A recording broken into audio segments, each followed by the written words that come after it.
नमस्कार दोस्तों, मैं परमेश्वर पांडे परम स्टडी चैनल से आप लोगों के समक्ष मापन और मूल्यांकन मेजरमेंट एंड इवैल्यूएशन चैप्टर लेकर के आया हूं। और ये मापन और मूल्यांकन का पार्ट 1 है और जो कि इसेंशियल है, बहुत ही महत्वपूर्ण है डीएलएड, बीएड और इसके अलावा competitive exam, TET, CTET, REET इत्यादि के लिए। यदि आप मेरे चैनल पर मित्रों नए हैं तो प्लीज़ सब्सक्राइब माय चैनल। आज का टॉपिक स्टार्ट करते हैं।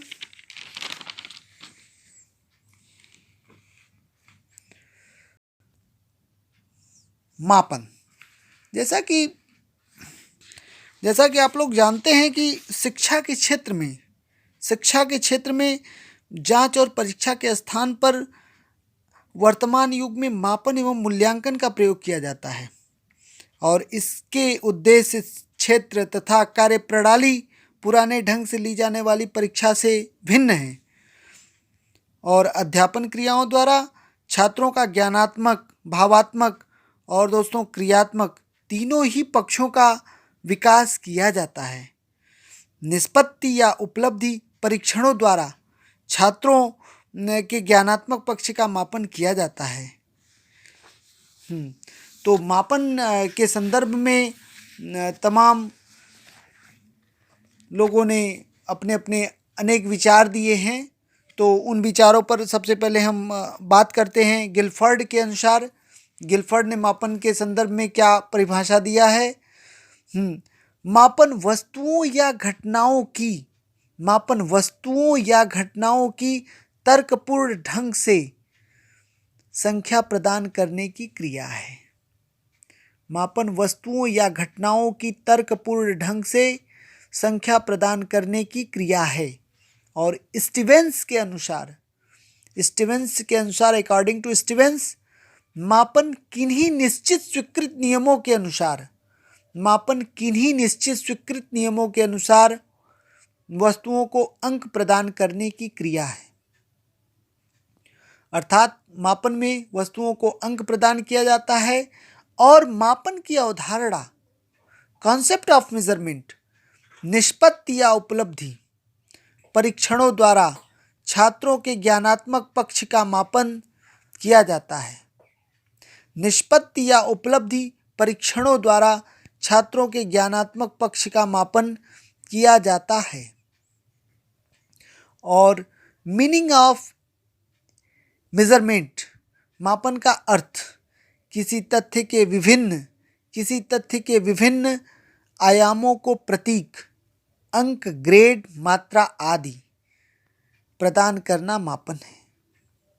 किसी तथ्य के विभिन्न आयामों को प्रतीक, अंक, ग्रेड, मात्रा, यदि आप अंक, ग्रेड, मात्रा जो प्रदान कर रहे हैं उसे क्या कहते हैं? मापन कहते हैं। इसमें E.L. Thorndike, according to E.L. Thorndike, प्रत्येक वस्तु जो जरा भी सत्ता रखती है, जो इस पृथ्वी पर अस्तित्व में रहती है, प्रत्येक वस्तु जो जरा भी सत्ता रखती है, किसी न किसी परिमाण में सत्ता रखती है और कोई भी वस्तु जिसकी किसी परिमाण में सत्ता है मापन के योग्य है। प्रत्येक वस्तु जो जरा भी सत्ता रखती है, किसी न किसी परिमाण में सत्ता रखती है और कोई भी वस्तु जिसकी किसी परिमाण में सत्ता है मापन के योग्य है। और मापन मूल्यांकन की एक तकनीक है। अर्थात मूल्यांकन इज इक्वल टू मापन प्लस मूल्य निर्धारण, मेजरमेंट प्लस वैल्यू।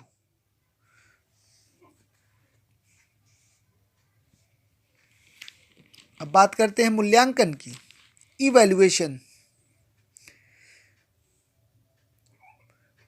रेमर्स एवं गेज ने मूल्यांकन की परिभाषा में क्या कहा? मूल्यांकन के अंदर व्यक्ति या समाज या दोनों की दृष्टि से अच्छा है या वांछनीय है को मानकर चला जाता है। मूल्यांकन के अंदर व्यक्ति या समाज या दोनों की दृष्टि से अच्छा है, वांछनीय है को मानकर चला जाता है। अकॉर्डिंग टू गुड्स के अनुसार मूल्यांकन एक ऐसी प्रक्रिया है जिससे सही ढंग से किसी वस्तु का मापन किया जा सकता है। मूल्यांकन एक ऐसी प्रक्रिया है जिससे सही ढंग से किसी वस्तु का मापन किया जा सकता है। और पॉइंट नंबर 3, क्विलन व हन्ना ने क्या कहा? क्विलन व हन्ना के अनुसार विद्यालय द्वारा बालक के व्यवहार में लाए गए परिवर्तनों के संबंध में, विद्यालय द्वारा बालक के व्यवहार में लाए गए परिवर्तनों के संबंध में प्रमाणों के संकलन और उनकी व्याख्या करने की प्रक्रिया को मूल्यांकन कहते हैं। विद्यालय द्वारा बालक के व्यवहार के संबंध में लाए गए परिवर्तनों के संबंध में प्रमाणों के संकलन और उनकी व्याख्या करने की प्रक्रिया को मूल्यांकन कहते हैं। और मूल्यांकन की अवधारणा कॉन्सेप्ट ऑफ इवैल्यूएशन मूल्यांकन के अंतर्गत किसी गुण, योग्यता अथवा विशेषता का मूल्य, मूल्यांकन के अंतर्गत किसी गुण, योग्यता अथवा विशेषता का मूल्य निर्धारित किया जाता है। अर्थात मूल्यांकन द्वारा परिमाणात्मक या गुणात्मक, परिमाणात्मक मतलब मात्रा या गुणात्मक दोनों ही प्रकार की सूचनाएं प्राप्त होती हैं, जिनके आधार पर बालक की योग्यता एवं उपलब्धियों का आकलन किया जाता है। कॉन्सेप्ट ऑफ इवैल्यूएशन मूल्यांकन के अंतर्गत किसी गुण, योग्यता अथवा विशेषता का मूल्य निर्धारित किया जाता है। अर्थात मूल्यांकन द्वारा परिमाणात्मक या गुणात्मक दोनों ही प्रकार की सूचनाएं प्राप्त होती हैं, जिनके आधार पर बालक की योग्यता एवं उपलब्धियों का आकलन किया जाता है। मीनिंग ऑफ इवैल्यूएशन, मापन का अर्थ, मूल्यांकन का शाब्दिक अर्थ मूल्यों का अंकन है। मूल्यांकन का शाब्दिक अर्थ मूल्यों का अंकन है। अब next, difference between measurement and evaluation. मापन और मूल्यांकन में अंतर।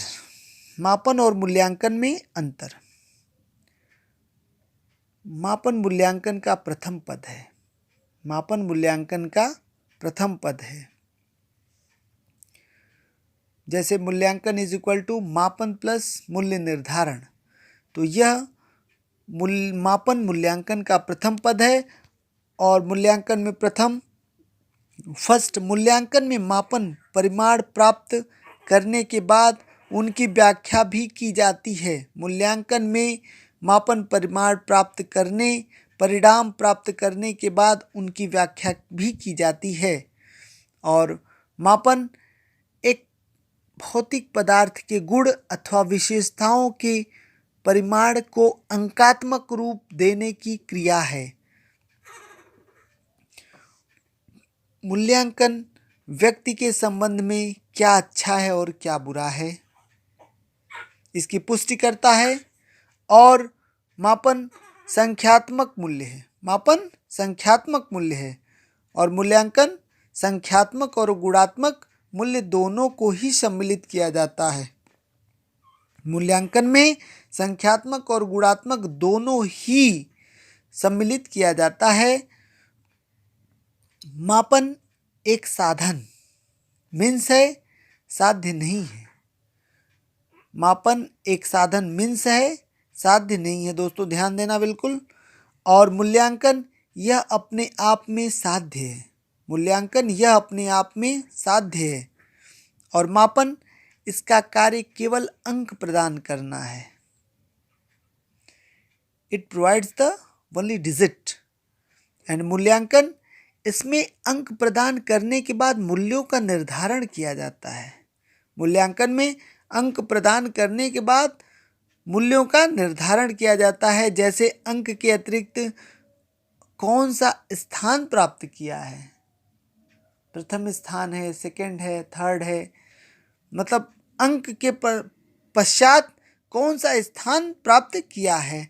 मूल्यांकन, इवैल्यूएशन इज इक्वल टू मूल्य निर्धारण प्लस मापन। कैरेक्टरिस्टिक्स ऑफ इवैल्यूएशन, मूल्यांकन की विशेषताएं, मूल्यांकन की विशेषताएं, मूल्यांकन की विशेषताएं। नंबर 1, मूल्यांकन उद्देश्य केंद्रित प्रक्रिया है। मूल्यांकन उद्देश्य केंद्रित प्रक्रिया है। ऑब्जेक्ट सेंटर्ड, मूल्यांकन की आत्मा, उसकी धुरी उद्देश्य है। समस्त मूल्यांकन प्रक्रिया उद्देश्यों की प्राप्ति, उसके लिए दिए गए अनुभवों एवं साक्ष्यों के आसपास घूमती है। पॉइंट नंबर 2, मूल्यांकन व्यापक पद है, इंक्लूसिव टर्म। मूल्यांकन व्यापक पद है, मूल्यांकन व्यापक पद है, इंक्लूसिव टर्म। जितना व्यापक मानव जीवन है उतना व्यापक मूल्यांकन है। ध्यान देना, जितना व्यापक मानव जीवन है उतना व्यापक मूल्यांकन है। शिक्षा का उद्देश्य व्यक्ति का सर्वांगीण विकास करना है। इसमें मानव जीवन के सभी पक्ष सम्मिलित रहते हैं। और पॉइंट नंबर 3, अनवरत चलने वाली, मतलब कॉन्टिन्यूअस प्रोसेस प्रक्रिया है। कौन? मूल्यांकन। मूल्यांकन अनवरत चलने वाली कॉन्टिन्यूअस प्रक्रिया है, और जहाँ से शिक्षा के उद्देश्यों का निर्धारण होता है वहीं से यह आरंभ होती है तथा अनवरत चलती रहती है। जहाँ से शिक्षा के उद्देश्यों का निर्धारण होता है वहीं से यह आरंभ हो जाती है तथा अनवरत चलती रहती है। नंबर 4, संपूर्ण शैक्षिक व्यवस्था का अभिन्न अंग है। संपूर्ण शैक्षिक व्यवस्था का अभिन्न अंग है। Integral part of total education system. Integral part of total education system. जी हाँ, शिक्षा की किसी भी व्यवस्था क्रिया में हम मूल्यांकन को, किसी भी व्यवस्था क्रिया से हम मूल्यांकन को नहीं हटा सकते। यह संपूर्ण शैक्षिक व्यवस्था को सुधारों में हमारी सहायता करती है। जितनी भी शैक्षिक व्यवस्था है उसको सुधारने में मूल्यांकन हमारी सहायता करती है। और नंबर 5, शिक्षा के प्रत्येक अवस्था पर एक नियंत्रक का कार्य करती है। शिक्षा के प्रत्येक अवस्था पर एक नियंत्रक का कार्य करती है। मूल्यांकन मापन है, मापक है तथा शिक्षा के प्रत्येक पद या अवस्था पर एक नियंत्रक, नियंत्रक मतलब चेकर का कार्य करता है। नेक्स्ट है मूल्यांकन। मूल्यांकन स्वयं मूल्यांकन को उन्नत करता है। मूल्यांकन स्वयं मूल्यांकन को उन्नत करता है। मूल्यांकन प्रक्रिया, इवैल्यूएशन प्रोसेस।